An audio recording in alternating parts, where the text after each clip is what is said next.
آپ دیکھ رہے ہیں سٹی 11 نیوز پاکستان HD۔ ستیانہ بنگلہ سے خبر شامل کرتے ہیں ہمارے بیورو چیف تسین حیدر رشید کی رپورٹ کے مطابق ستیانہ بنگلہ کی حدود میں ڈکیٹی کی مسلسل تیسری واردات، اسلحے سے مسلح ڈاکوؤں نے سیل مین سے ہزاروں روپے نقدی لوٹ لیے۔ بتایا گیا کہ چک نمبر 34 گابے کا رہائشی سیل مین محمد اشفاق اپنے ساتھیوں کے ہمراہ سیل کر کے واپس جا رہا تھا، جبکہ ان کا کیری ڈبہ چک نمبر 35 گابے کے قریب پہنچا۔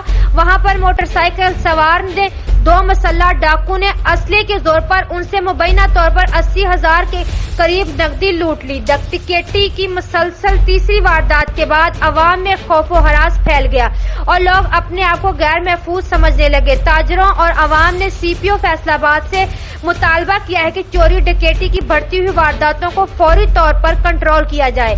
مزید خبروں کے لیے دیکھتے رہیے سٹی 11 نیوز پاکستان HD۔